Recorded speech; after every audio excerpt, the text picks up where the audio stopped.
Perkenalkan, nama saya Nerulana Banareti dengan NIM G002314 dari kelompok B6.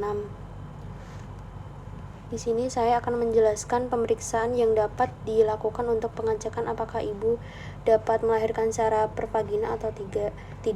Untuk pemeriksaan vagina dapat dilakukan untuk menilai seberapa tipis serviks Anda dan beberapa melebar terbuka serviks. Selama persalinan ini, hal ini juga dapat membantu penyediaan layanan untuk menilai tahap persalinan, bagaimana kemajuan persalinan dan posisi bayi.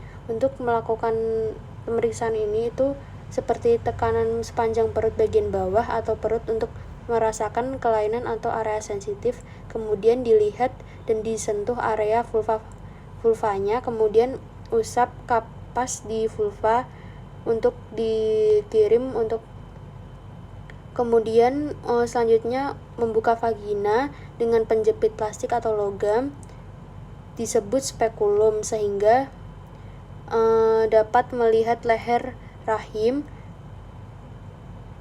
Selanjutnya memasukkan jari-jari yang bersarung tangan ke dalam vagina sambil merasakan bagian luar perut dengan tangan lainnya. Jadi pemeriksaan vagina itu merupakan pemeriksaan fisik bagian dalam yang dilakukan oleh dokter atau bidan.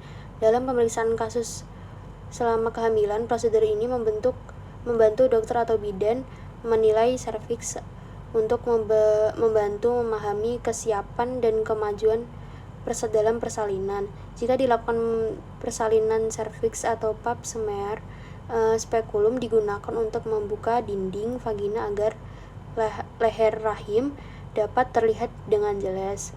Selama perencanaan induksi dan persalinan, pemeriksaan vagina dapat dilakukan untuk menilai beberapa tipis serviks dan beberapa melebar atau terbukanya serviks. Selama persalinan, hal ini juga dapat membantu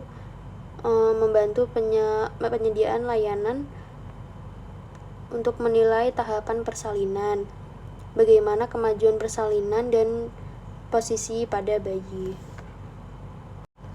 Yang selanjutnya yaitu bidang-bidang Hodge yang bisa diidentifikasi pada pemeriksaan, yaitu ada Hodge 1, Hodge 2, dan ada Hodge 3 dan Hodge 4.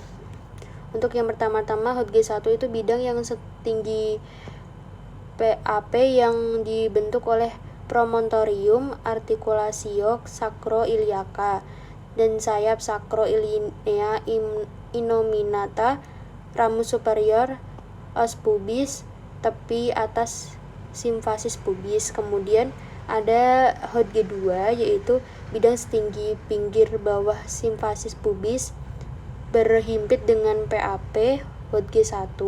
Kemudian yang ketiga ada Hodge 3, bidang setinggi spina ischiadica berhimpit dengan Hodge 1 dan Hodge 2. Kemudian untuk Hodge 4, bidang setinggi ujung os sosigis berhimpit dengan Hodge 1 dan Hodge 2 dan Hodge 3.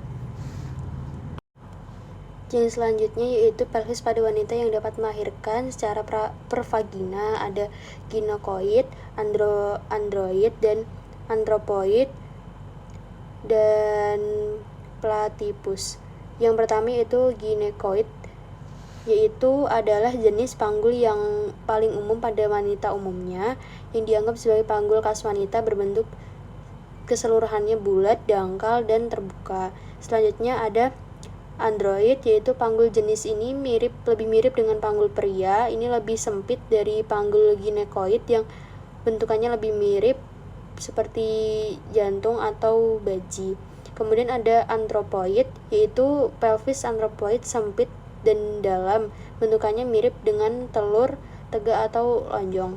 Kemudian selanjutnya itu ada platypus, yaitu panggul platypeloid, juga disebut panggul datar. Ini adalah tipe yang paling tidak umum, bentuknya lebar tapi dangkal dan menyerupai telur atau lonjong yang terletak seperti posisinya miring. Secara umum, faktor genetik dan lingkungan menentukan bentuk panggul secara keseluruhan. Pada tahun 1930-an, 2 peneliti membagi panggul menjadi 4 tipe berada, seperti ginekoid, android, anthropoid, dan platypus tadi. Untuk sebagian besar mendasarkan tipe panggul ini pada bentuk pintu masuk panggul yang merupakan area atas rongga panggul selama persalinan. Jadi selama persalinan normal bayi melewati jalan lahir yang melewati pada rongga panggul, kemudian pintu masuk panggul berada di awal jalannya lahirnya bayi. Itulah tadi materi yang saya sampaikan. Terima kasih.